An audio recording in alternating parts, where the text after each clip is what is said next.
Eh bien, vous avez vu le titre de l'émission, En direct du pays où naquit Véronique. Ce titre va vous être explicité d'ici quelques instants avec l'ingénieur militaire en chef Girardin, directeur de cet établissement qui est le LRBA, c'est-à-dire... C'est un établissement militaire qui relève du secrétaire d'État aux forces armées terre, direction des études et fabrication d'armement, et qui veut dire laboratoire de recherche balistique et aérodynamique.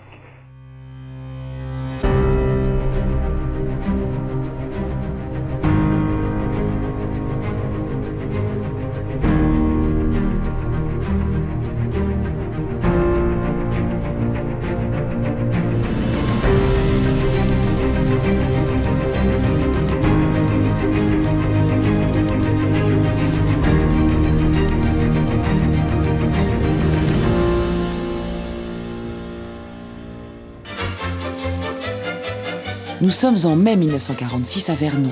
Le ministère de l'Armement a décidé la création du LRBA afin d'y rassembler les moyens nécessaires à la réalisation de futurs missiles et fusées. En effet, la Seconde Guerre mondiale, avec la tristement célèbre V2, a fait apparaître l'importance stratégique de maîtriser la technologie des fusées.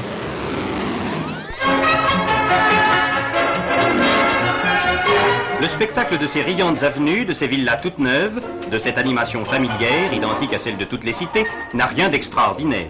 Et pourtant, cette ville n'existe pas, sur la carte du moins. On est quelque part en France. Mais on comprendra beaucoup de choses lorsqu'on saura qu'on n'y entre pas sans montrer patte blanche. Et que si au coin de cette rue, on peut rencontrer, comme partout, la voiture du boulanger, au détour de celle-là, on se trouve subitement devant ceci. Ceci, c'est Véronique, la fusée, vedette de cette cité de science-fiction qui n'est autre que le laboratoire français des recherches balistiques et aérodynamiques. Ici sont étudiés, pour le compte de la direction des études et fabrication d'armement, tous les problèmes des engins autoguidés ou téléguidés. Ainsi ce banc d'essai à la mesure des puissances fantastiques produites par les futurs propulseurs. Lorsque les expérimentateurs seront à l'abri d'un blocos, 200 000 chevaux, la puissance des machines du cuirassé Jean Bart, s'échapperont de cette petite tuyère.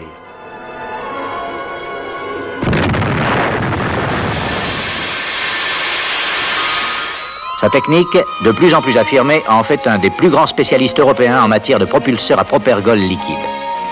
Dans ce but, le LRBA a un énorme cerveau. Ingénieurs et techniciens y représentent 40% de l'effectif.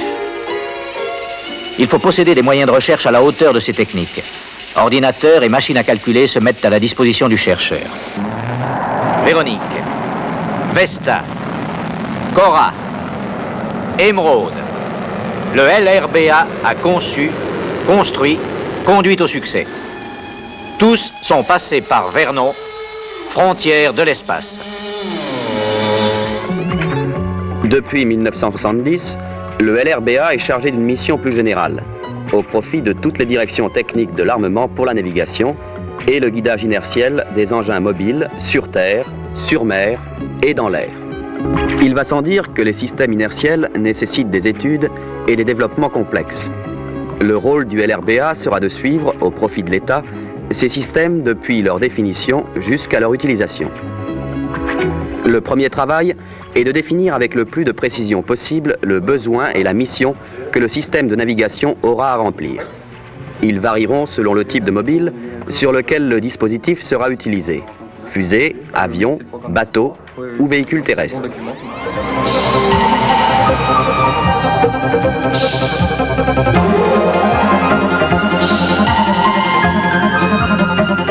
Naviguer, guider, piloter, le LRBA, Centre technique de la direction des engins, est présent dans tous les programmes aériens, terrestres, maritimes et spatiaux.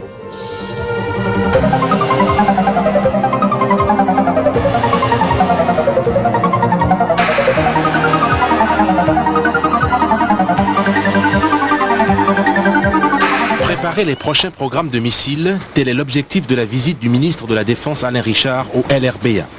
Site classé sensible, le laboratoire de recherche balistique et aérodynamique met au point les systèmes de missiles stratégiques et tactiques. Par ses travaux d'expertise sur les systèmes de navigation et de guidage des missiles, le LRBA semble être à la pointe pour la préparation des futurs armements du ministère de la Défense.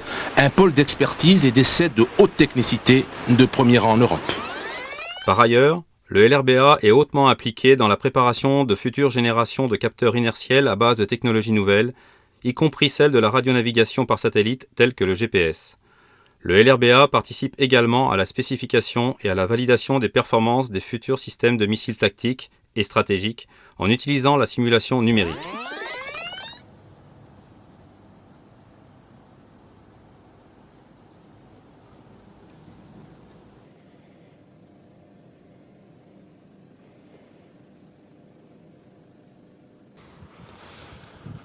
Aujourd'hui, nous allons symboliquement, matériellement, nous allons passer à une autre étape de l'histoire, au travers de la cession à l'euro symbolique du site à la ville de Verdun. 10 mois après le rachat du site du LRBA à l'État, la SPL signe avec SNECMA un bail d'occupation pour 1200 m² de locaux. Ici, cette signature de ce matin, elle a pour moi un seul objectif, au-delà de satisfaire à des besoins, j'ai envie de dire d'un ami, puisque SNECMA, bien sûr, à Vernon sont des amis, c'est bien sûr de démarrer ce véritable projet d'aménagement au service de l'emploi et au service de l'aménagement du territoire.